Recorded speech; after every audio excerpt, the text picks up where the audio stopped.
Did you know that it was actually easier for Adolf Hitler to start World War II than it was for him to face a blank square of canvas? It is, it's a genuinely striking and frankly disturbing historical fact. Right. Because you think of him as this monstrous historical figure who enacted such massive, destructive change. Exactly. But when he was 18 years old, he took his inheritance, moved to Vienna, and applied to the Academy of Fine Arts. And later to the School of Architecture. Right. Yeah, he did. But the key here is that he never actually produced any significant original paintings. Because the internal friction was it was too much for him. The sheer terror of staring down a blank canvas, pulling something from his own imagination, he simply couldn't do it. He folded. He completely folded. And that bizarre historical footnote perfectly introduces the central antagonist of today's deep dive. Which is an invisible, highly destructive force called resistance. Yes, Yeah. resistance. So welcome everyone to today's deep dive. I'm your host, and as always, I am so ready to get into this. And I'm your resident expert, and I've been really looking forward to unpacking this material. We are exploring the inner creative battle that keeps us, but more specifically, that keeps you from achieving your true potential. We're really analyzing that massive, deeply frustrating gap between the person you are right now and the person you know you have the capacity to be. Exactly.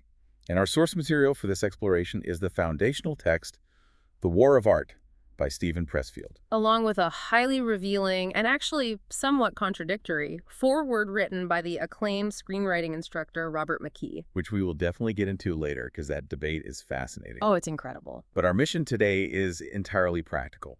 We want to give you a comprehensive battle plan to identify the invisible forces that are actively sabotaging your goals. Right. We'll examine the distinct psychological mechanics of what it means to truly turn pro in your personal passions. And eventually, we're going to tap into the profound and sometimes mystical psychology of the creative act itself. But it is crucial to understand the origin of this information.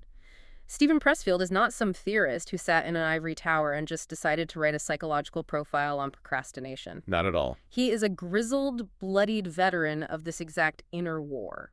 Before he wrote massive cultural hits like The Legend of Bagger Vance or Gates of Fire, Pressfield spent 17 years. 17 years. Let that sink in. Yeah, 17 years actively running away from his calling. We aren't talking about a brief period of writer's block. No, he was living in the back of a Chevy van. He was driving tractor trailers across North Carolina. Picking fruit as a migrant worker in Washington State. Washing up in these squalid $110 a month sublets in New York City. He was fleeing the typewriter like a man fleeing a burning building. So what does this mean for you listening right now?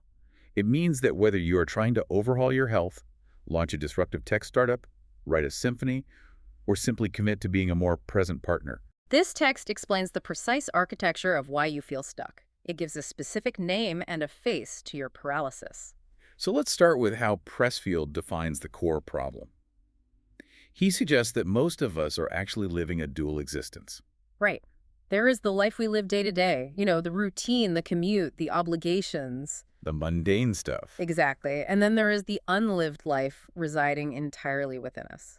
The phantom life. The phantom life, I love that term. And standing squarely between those two lives, acting as this heavily armed border patrol, is this force he calls resistance. If we look at that concept of the unlived life, it is something every single person can instantly recognize in their physical environment. Oh, absolutely. Think about your own home right now.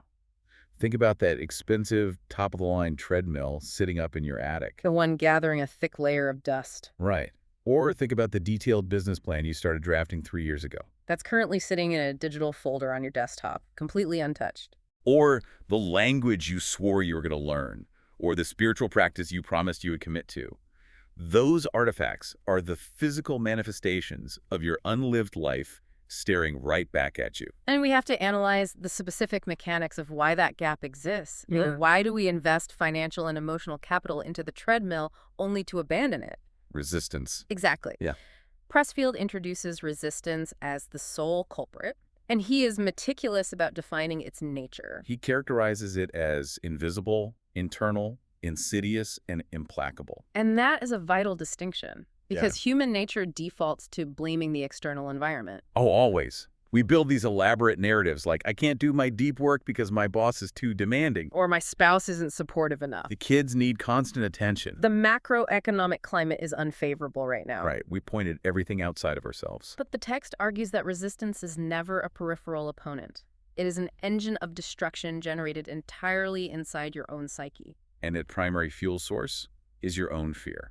That directly contradicts how most people approach their lack of progress. We tend to view our roadblocks as a string of unfortunate external events. But resistance isn't just the obvious stuff, right? No, not at all. It's not just standard procrastination where you tell yourself, oh, I'll start my novel tomorrow. Resistance is a shapeshifter. It wears some incredibly surprising, counterintuitive disguises. Let's talk about some of those disguises because this was an absolute aha moment for me. One of the wildest ways resistance manifests is by actually manufacturing trouble in our lives. Right, things like engaging in toxic workplace gossip. Or blasting music from your car at ear-splitting volumes. Getting into unnecessary ideological arguments online. Or even developing complex chronic neuroses.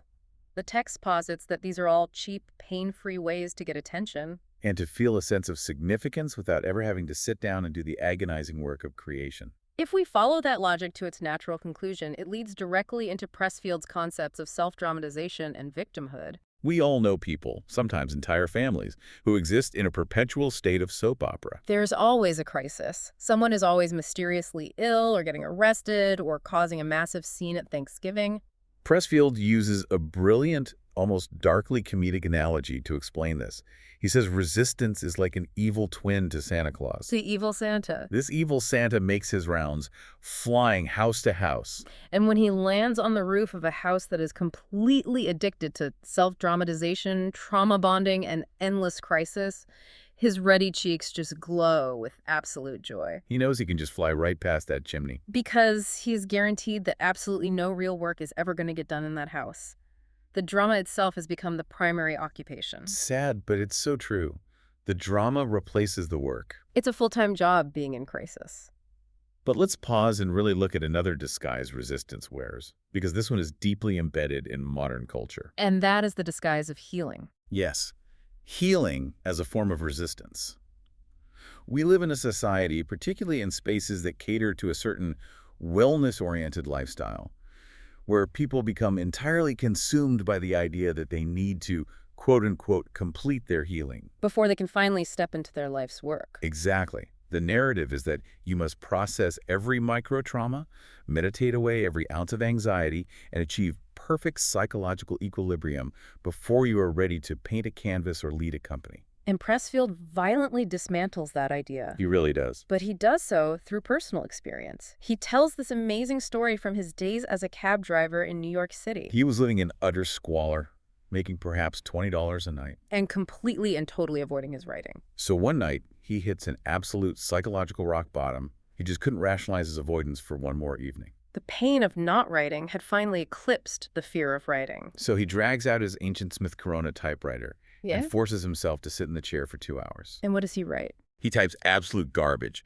The prose was terrible. The ideas were clunky. He threw the pages right into the trash. But here is the crucial part. After he put the typewriter away, he walked over to his kitchen sink. Which was overflowing with 10 days' worth of rotting, dirty dishes. Right. And as he began washing them, he realized, to his own profound amazement, that he was whistling. He was whistling. He felt fine. Wait, let's challenge the broader implication of that for a second. Because we know that genuine psychological trauma is real, and it requires real, dedicated therapy. Absolutely. So is Pressfield arguing against the concept of therapy altogether? Or is he drawing a specific line between necessary clinical healing and using the modern wellness journey as an excuse to perpetually avoid our calling? It is entirely the latter. He is not dismissing the reality of trauma. Not at all. Okay. He is pointing out how the ego weaponizes the concept of healing to stall creation. The realization he had at that kitchen sink is that for the creator, the work is the fix. The work is the fix. The part of your psyche that creates a painting or builds a business is not the exact same part of your psyche that was damaged by your childhood. That is such an important distinction. Your creative center in this framework is fundamentally bulletproof. Expending all your waking energy trying to endlessly heal your personal life to a state of absolute perfection is just Resistance siphoning off the exact energy you need to actually do your work. He didn't cure his deep-seated psychological woes that night in New York. He didn't go to an ayahuasca retreat. No.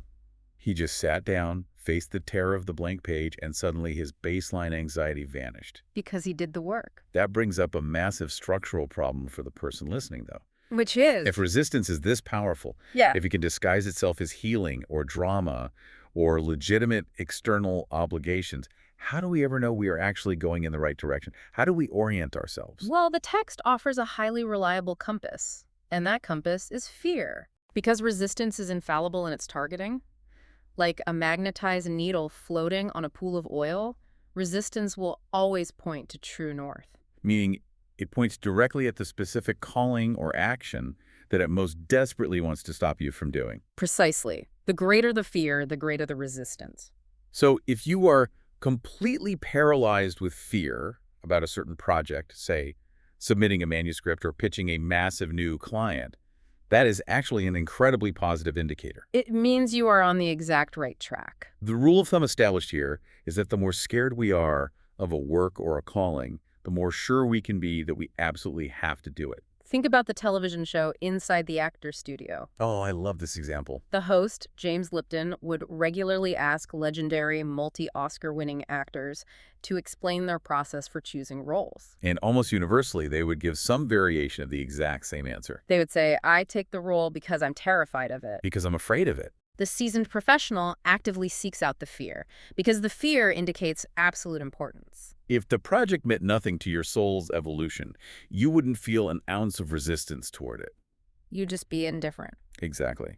Now, as the source material delves deeper into how human beings handle this profound pressure, the pressure of freedom, of the blank canvas, of individual calling it, draws a highly analytical, philosophical comparison. Between the mindset of the artist and the mindset of the fundamentalist. Before we unpack this specific comparison, I want to make it crystal clear to you, the listener, that we are exploring this strictly through Pressfield's psychological framework. Right. We're not endorsing any specific modern viewpoints, nor are we pointing fingers at any contemporary political or religious factions. We are impartially breaking down how the source material views the human struggle with the burden of existence. That context is essential.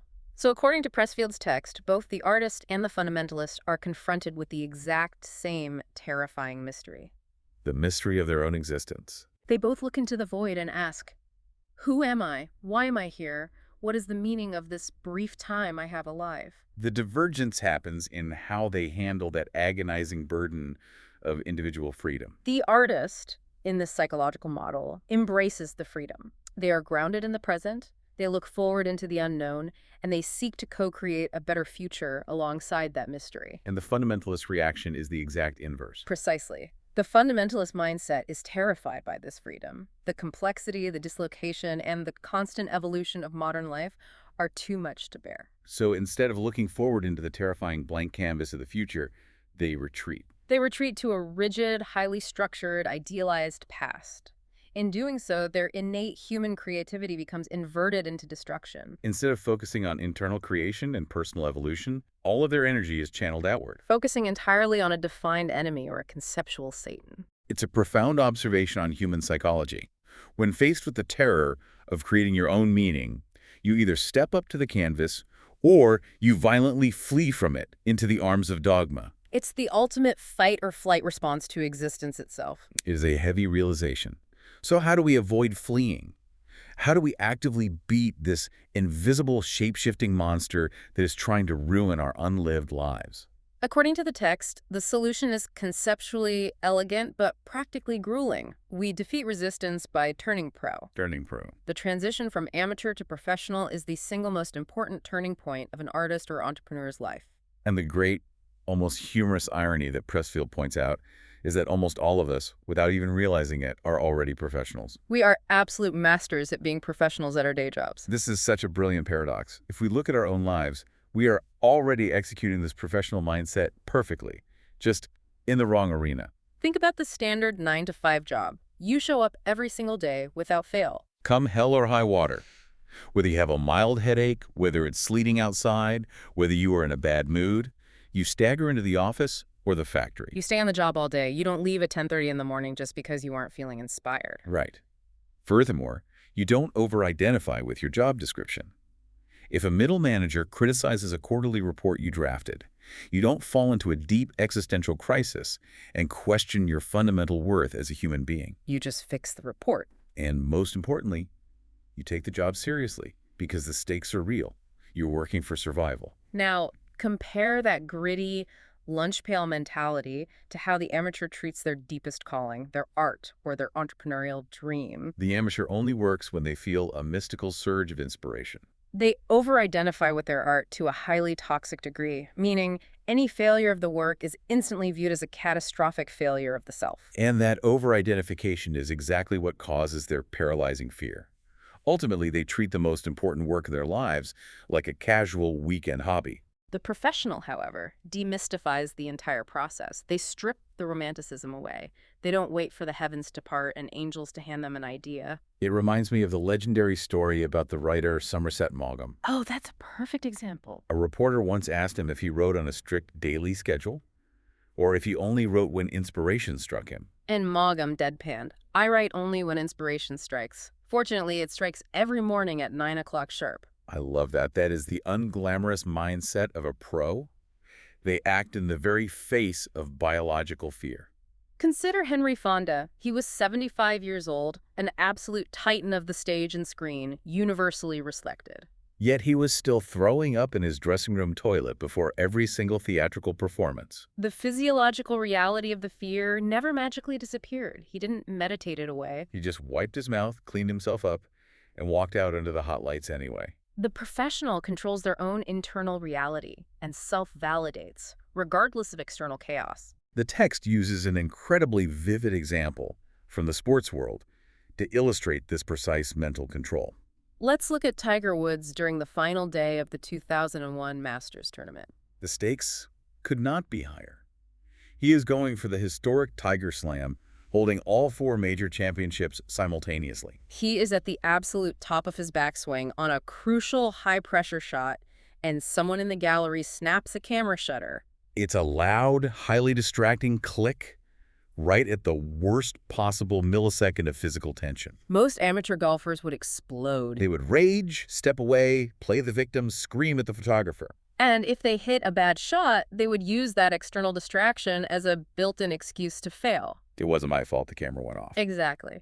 But what does Woods do? He does something that is almost physically impossible. He manages to stop his swing midair, right at the apex of the downswing. He steps back. He shoots a momentary glare at the photographer. And then, instead of letting the injustice ruin his internal equilibrium, he takes a deep breath, completely recomposes his nervous system, steps back up to the ball, and drives it 310 yards straight down the middle of the fairway. He absolutely refused to let an external injustice dictate his internal reality. He didn't take the distraction personally. He just re-engaged with his job. And a crucial component of doing that job is learning how to experience failure in the real world rather than in your imagination. Amateurs fail constantly, but they fail entirely in their own heads.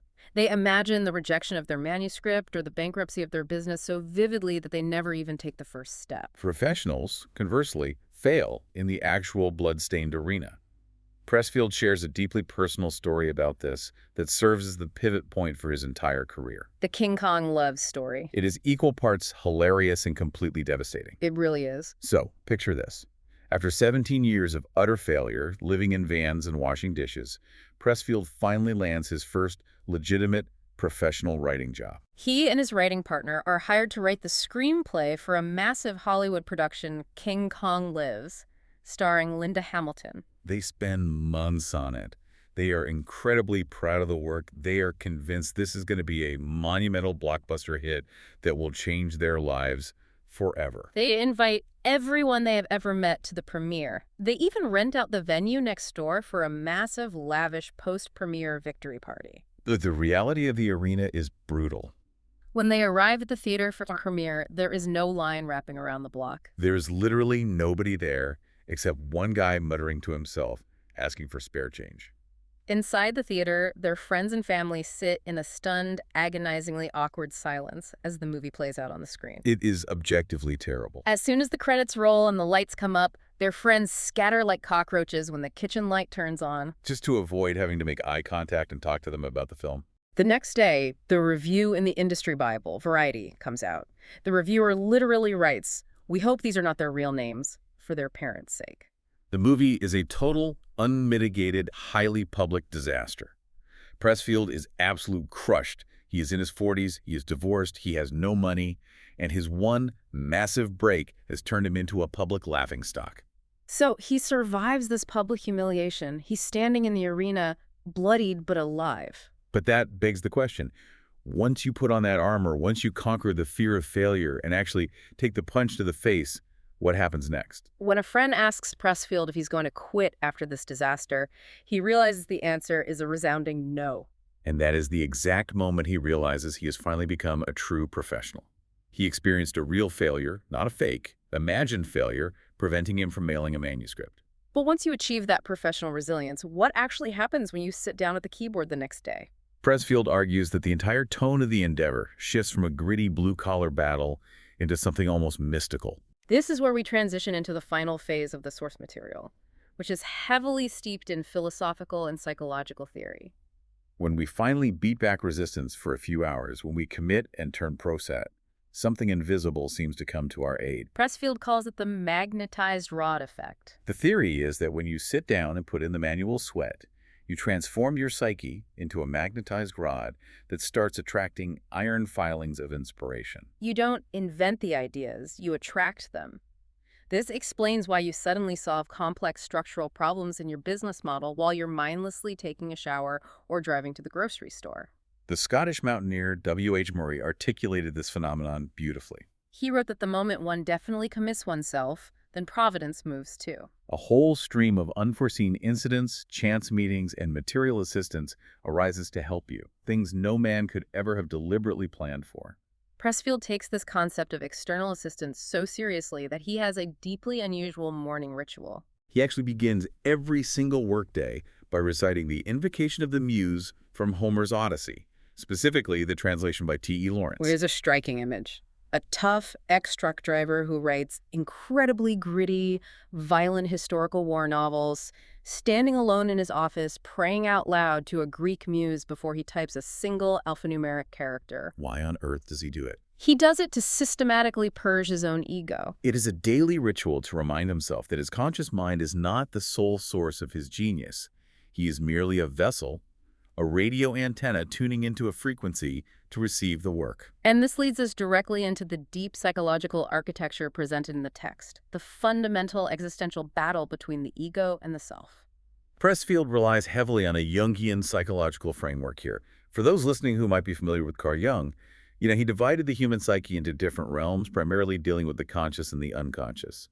In this specific context, how does Pressfield adapt Jung's concepts to pit the ego against the self?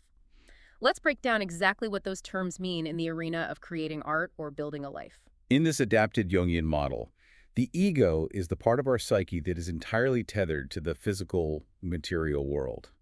It is the conscious I. The ego implicitly believes in death. It believes in the strict linear progression of time. It believes in physical boundaries. And above all else, its primary directive is self-preservation. Because its entire job is to keep you alive in a dangerous world, it operates almost exclusively out of fear. It likes things exactly as they are. It views any change, any risk, any deviation from the norm as a mortal threat. But the self, and we're talking about the self with a capital S here, operates on a completely different plane. The self is our deepest, truest being. It is the seat of our soul, the part of us connected to the collective unconscious, the divine, the universe, whatever nomenclature you prefer to use. In Jungian terms, our dreams originate from the self. Our deepest intuitions and gut feelings come from the self. Unlike the ego, the self doesn't believe in time or death. Its only directive, its only desire, is to evolve, to grow, and to create new realities. And this dichotomy is exactly why the ego passionately hates the artist or the entrepreneur. Whenever you sit down to write a new song or paint a canvas or draft a blueprint for a disruptive venture, you are attempting to evolve. You're operating from the realm of the self. The ego feels profoundly threatened by this evolution. In its primal programming, evolving means stepping out of the cave, leaving the safety of the tribe, and risking death. So the ego generates resistance to try and stop you. It weaponizes fear, distraction, and rationalization to keep you small, stagnant, and safe. This brings up a critical behavioral question. If our internal hard drive is split between a terrified ego and an evolving self, how do we operate in the real world without letting the ego run the show? How do we navigate society? The text offers a brilliant paradigm shift regarding how we orient ourselves in the world. The stark difference between defining yourself by a hierarchy versus defining yourself by a territory. Let's examine the mechanics of a hierarchy first. Human beings are evolutionary tribal animals, so we naturally default to hierarchies. Think of a high school cafeteria, or the Hollywood studio system, Wall Street, or a massive corporate law firm. In a hierarchy, you are constantly, exhaustingly looking outward.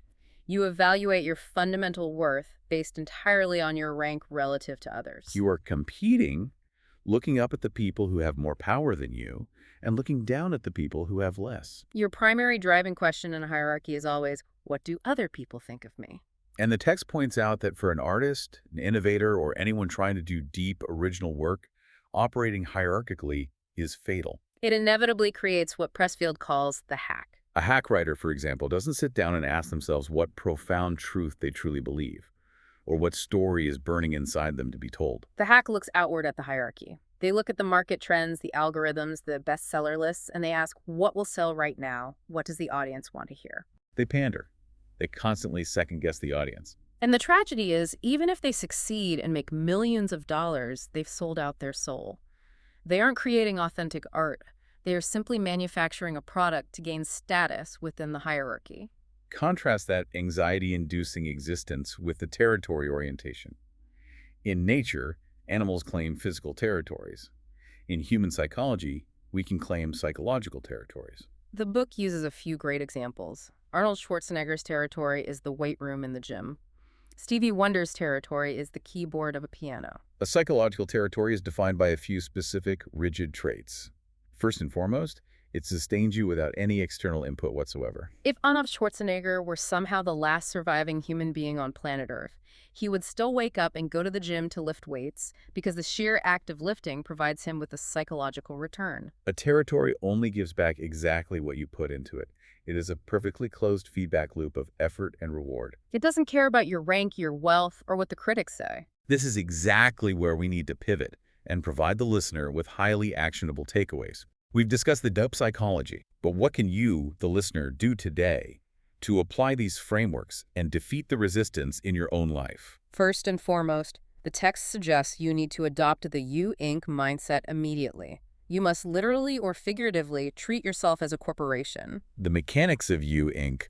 represent a fantastic, highly effective psychological trick to bypass the ego. By incorporating yourself, you instantly create an objective professional distance between your fragile personal ego and your professional work. You are no longer just Joe taking everything personally. You are the CEO of Joe Inc. This allows you to step back and manage yourself objectively. You can hire yourself for a job, you can fire yourself from a bad habit, and you can issue yourself firm, unemotional assignments. Pressfield literally has a Monday morning status meeting with himself every single week. He types up a formal corporate worksheet of what Joe Inc. needs to accomplish, distributes it to his own desk, and then does the work. If someone harshly criticizes his newly published book, they are criticizing a product manufactured by Joe Inc. They are not attacking Joe's fundamental worth as a human being. It creates bulletproof psychological armor. The relief of that distance is palpable. And to go hand in hand with that corporate objectivity, you need to actively claim your territory. You have to ask yourself the ultimate defining question. What is the specific activity that you would still do even if you were the last person on Earth, with zero prospect of fame or financial reward? If you would still write code just for the elegance of the logic, or if you would still play the guitar with no audience to applaud you, that is your psychological territory. Go there. Put in the grueling work. Let the act itself sustain you. We also need to dissect some of the common fatal mistakes people make when trying to do this work. And one of the most insidious, counterintuitive forms of resistance is the act of seeking support. This is going to sound harsh, but you have to stop seeking support from your friends and family. The text issues a severe warning that going to endless writers' workshops or constantly talking about your upcoming startup to your loved ones over dinner is a seductive, dangerous trap. It feels like progress, but it's just resistance. Because when you finally sit down in the chair to do the actual work, You are completely, utterly alone. Your friends can stand on the dock and wave a fond goodbye, but you are the only one who can steer the ship into the storm. Pressfield shares an incredible story about a friend who had a vivid dream.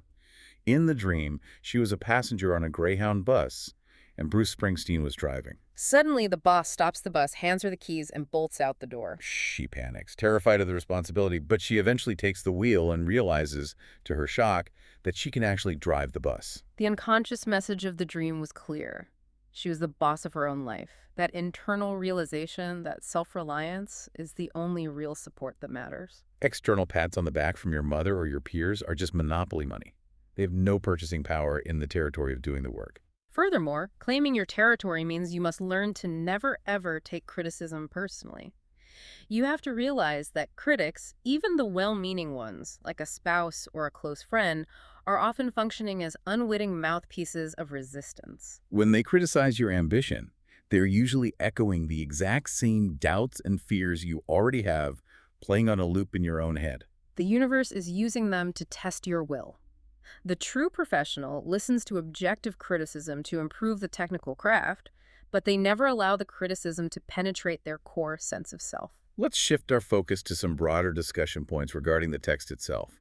Who actually benefits most from reading this? I think it's vital to remember that this philosophy isn't walled off just for painters or novelists or filmmakers. It's for anyone taking a principled stand in their life. It's for the person committing to navigating a rocky, difficult patch in a marriage instead of walking away.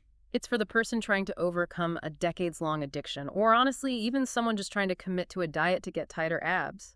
Anytime you reject immediate, cheap gratification in favor of long-term growth, health, or integrity, you are going to face the exact same force of resistance. That absolute universality is what elevates the book from a simple writing manual to a modern psychological classic. But to provide a rigorous, multi-perspective analysis, it is incredibly important to bring in a critical counterpoint. And fascinatingly, this counterpoint is explicitly provided right inside the source material itself by Robert McKee in his foreword to the book. McKee completely and totally agrees with Pressfield on the behavioral effects of inspiration. He agrees with the sudden flashes of brilliant insight, the feeling of being a magnetized rod, the dissolving of anxiety once the work begins. But he fundamentally philosophically disagrees with Pressfield on the true cause of that inspiration. This is one of the most intellectually rich debates embedded in the material. I want to play devil's advocate here and lean into McKee's side of the argument. Pressfield leans heavily into the mystical and the divine. He genuinely believes inspiration comes from a literal higher realm, from angels and muses that take an active interest in human affairs when we do the work. McKee, however, strips the mysticism away. He argues that the source of creativity is found on the exact same earthly plane of reality as resistance, our evolutionary biology. McKee's thesis is that what we call inspiration is simply innate genetic talent. It is the immense accumulated power of the unconscious mind, passed down through millennia from our ancestors, firing on all cylinders once we finally commit to the work and focus our attention. It is a profound philosophical divergence. Are you, as the creator, experiencing a divine spirit whispering secrets into your ear from a higher dimension? Or are you simply unlocking a biological inheritance from your evolutionary past, tapping into the raw computing power of the human frontal lobe? McKee suggests that when we feel inspired, it's just our deeply evolved brain pattern matching at a genius level, free from the interference of the conscious ego. Pressfield suggests it is literal magic. But the truly beautiful thing about this fierce intellectual debate is that, practically speaking, for the listener trying to get their work done today, it doesn't matter which framework you believe in. The required mechanism is identical. Whether you are standing in your office praying to the Greek gods of antiquity, or whether you are trusting the evolutionary biology of your cerebral cortex, the required action is exactly the same. You have to sit your body down in a chair and do the hard work. You can freely adopt whichever belief system helps you conquer resistance and get the job done. The ideology is secondary to the execution. Before we move toward our conclusion, I think it's essential to highlight a few memorable quotes in the text that perfectly crystallize these massive concepts. Quote number 1, "Resistance is the most toxic force on the planet." I love the absolute lack of nuance in that statement. It completely reframes how we view our own laziness. We usually treat procrastination like a minor, quirky character flaw. We joke about it like, oh, I'm such a procrastinator. Pressfield elevates it from a quirky habit to a literal life-or-death spiritual battle. He argues that resistance is the root cause of more human unhappiness than disease or poverty. It actively deforms our spirit, it stunts our ultimate potential, and it leaves us hollow. Recognizing procrastination not as a personality quirk, but as a highly toxic, deadly force gives us the necessary aggressive urgency to fight it. Quote number 2, the amateur plays for fun, the professional plays for keeps. This statement is so deeply counterintuitive to everything modern culture teaches us. We are constantly told that if you love something, you should do it for fun. Follow your bliss. But playing for fun is actually a psychological trap. It intentionally keeps the stakes low so your ego doesn't get bruised if you fail. By treating your deepest passion, not like a fun hobby, but like a gritty, high-stakes blue-collar job, you paradoxically purge the paralyzing pressure of making art with a capital A. You stop being a precious, fragile prima donna waiting for the perfect sunset to paint, and you become a lunch pail working stiff who just lays bricks. And as the text suggests, the muse favors the working stiff. And finally, quote number 3, which Pressfield borrows from the visionary poet William Blake, "Eternity is in love with the creations of time." That is just a breathtaking, almost overwhelmingly beautiful thought. The idea embedded there is that whatever higher power exists, whether you conceive of it as God, the expanding universe, or the collective unconscious mind, actually takes immense joy in the unique, physical, flawed things we human beings manage to bring into existence. A symphony, a painting, or even a perfectly designed piece of software doesn't exist anywhere in the physical realm until the human being acts as the dedicated vessel to create it. And when we finally push through the resistance and do that work, we act as a bridge. We bridge the gap between eternity and time. So if we synthesize all of this, what does this ultimately mean for you? To summarize the core message of our deep dive today, you possess an unlived life. Resistance is the invisible, internal, highly evolved force keeping you separated from it, using the weapons of fear, procrastination, and manufactured drama to hold you back. The only viable strategy to defeat it is to stop acting like an amateur. You have to turn pro. You must incorporate yourself, do the work strictly for its own sake on your own defined territory, and let the muses or your genetics handle the eventual outcome. And to leave you with one final, deeply provocative thought, I want to bring up a staggering concept from the final pages of the source material involving a man named Tom Laughlin. Laughlin is a Jungian psychologist who has worked extensively for years with terminal cancer patients, and in his practice, he observed something incredible. The text details Laughlin's theory based on these observations. He noticed that the exact moment a person is diagnosed with a terminal illness, a profound, instantaneous shift takes place within their psyche. Their consciousness immediately and violently shifts from the terrified, survival-focused ego directly into the eternal self. All of the superficial hierarchical concerns that consume their daily lives. Who has the nicer car, the petty argument with the spouse, the office politics, the fear of what the neighbors think, instantly vanish into thin air. Suddenly, their unlived lives return to them with massive, undeniable power and clarity. They realize they always wanted to play the violin, or work with the homeless, or write a science fiction novel, and they no longer care what anyone thinks about it. Laughlin counsels his terminal patients to actually start living out those unlived lives immediately in whatever time they have left, and miraculously, he has documented cases where cancers have actually gone into remission when people finally align with their true self and do this work. This raises an incredibly haunting question, which serves as the ultimate chilling question of the entire text.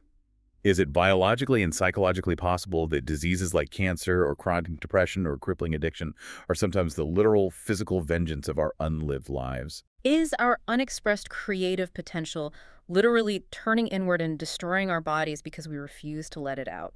And if that is even partially true, could we cure ourselves by finally doing the work we were born to do? It is a staggering, heavy thought to mull over as you go about your day. It absolutely is. Don't wait for a terminal diagnosis to find out who you are supposed to be. Don't let your unlived life turn into a destructive force. Your unlived life is waiting for you right now. The blank canvas is waiting. The dusty treadmill is waiting. Sit down, beat the resistance, and do your work today.